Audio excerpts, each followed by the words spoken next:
Hi there, it's Dusty Thunder with another Reddit story for you. This one is from the AITA subreddit and is titled, Will I Be the Astronaut 56 Male for Going Back on a Promise to My Kids? Firstly, thank you for reading this. Going back and forth on this has eaten me alive, and an outside view beyond my father will help a great deal. When I met my now deceased wife, she had already had a successful career and owned a home while I was struggling to find my footing in my industry. She helped me get to mature and focus on my career more seriously, and eventually I broke through and started contributing with the bills. Even then, she was making in the 300Ks while I was scratching and crawling to earn 50K. Well, eventually we ended up having 2 kids, 19 female, 16 male, before she was diagnosed with stage 4 breast cancer and passed away pretty shortly after. Trigger warning, sorry. There wasn't one. She had made me a promise to pass down the home I was set to inherit upon her death, and I did so with zero hesitancy, not knowing what life would have in store. The kids were made aware of it because they were present when it was laid upon me. It was very difficult for me to lose the love of my life, the apple of my eye, and I think it blinded me from seeing how difficult the promise would be to keep.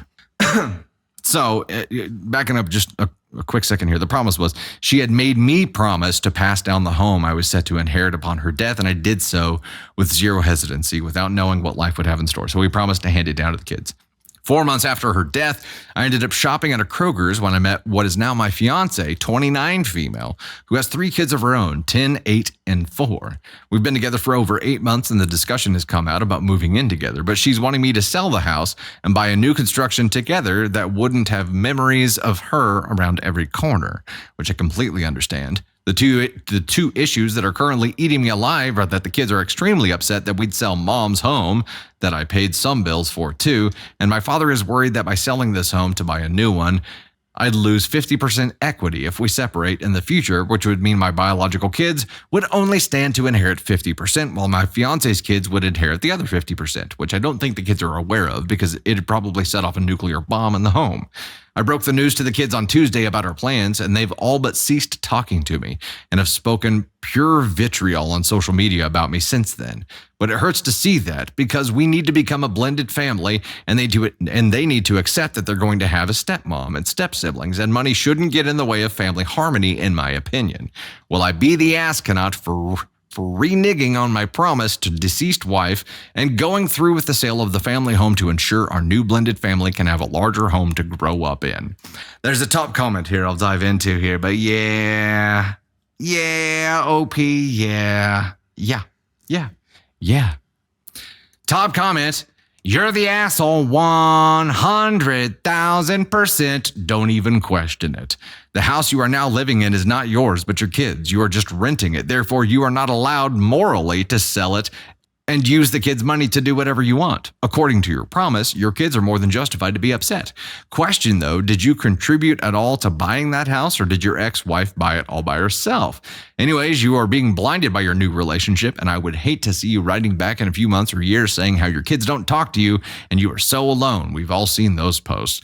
Don't be an ass, man, and put your kids' desires and emotions first. It has only been a few months since their mother's death. Also want to say that you moving on to a new woman 4 months after your wife's death is kind of an asshole move. Yeah.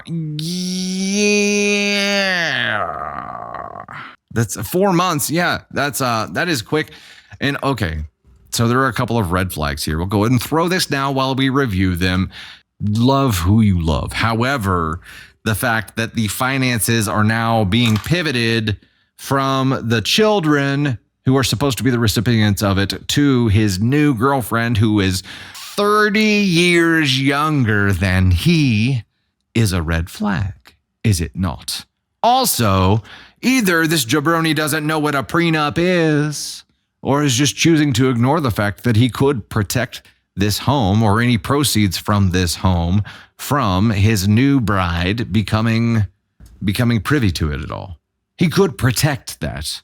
He absolutely could. And of course, she's wanting him to sell the home that they have now so they can build anew without memories of her everywhere. But that's not really, I mean, legally, yes, it's your decision, OP, but I agree with the top commenter here. Morally, it is not. You made a promise, number one, and you can't pass this home down if you sell it, ya jabroni. I hope she haunts your ass. If you follow through with this at all, I hope she haunts you like crazy. And your new bride. Did they get married? Wait. Now, fiance. Okay, they're not married yet. They're not married yet.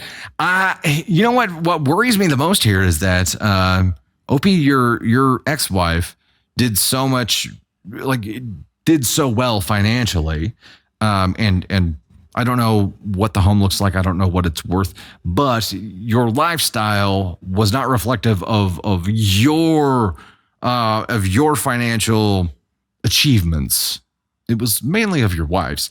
And now this girlfriend, now fiance, that's 30 years younger, is probably seeing all these achievements that were really achieved by your wife and thinking that you have more than you actually have.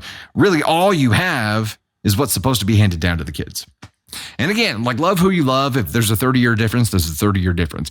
That only matters in the context of her trying to make you sell things that you shouldn't be selling. That's a red flag for her. It is a red flag for her. If she doesn't want to live there, go ahead and transfer it to the 19-year-old. Start fresh. There are so many markers that make it feel like she's after something here. Candy Thunder says, I said, if you meet someone 4 months after I pass, I'm haunting you. Then you said it, and I said we are on the same page. Abso-friggin-lutely. Absolutely. Here's the deal, though. I'd be like, look, Bish. I'd show up in ghost form and be like, look, if you stay in this house so that it may be passed down to my children, I will not haunt you. If you move to a new place, I will haunt the shit out of you. Every time you're in the shower, every time you're trying to take a shit, doesn't matter. When you feel most exposed and vulnerable, that's when I will be haunting you. Thank you very much.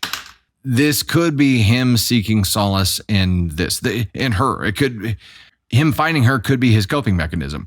Whatever happens with their relationship and how they found each other and whatever, fine.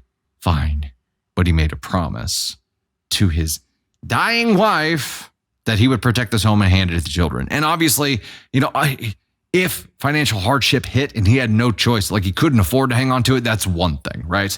That's not the case. It's not a hardship that's preventing him from hanging on to it. It is his new girlfriend / fiance's preference. It's not a hardship, it's a preference. And for making that decision based on a preference, yeah, you're an asshole. You're definitely an asshole. I'm saying two, but I'm really meaning one. This is an ask on one thing. He's blinded, completely blinded. And I'm sure she's using every tool she's got to blind him.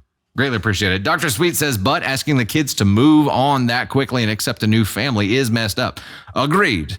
So separate from the house situation here, throwing them into this, which he doesn't even address, except for it's going to help us become a blended family.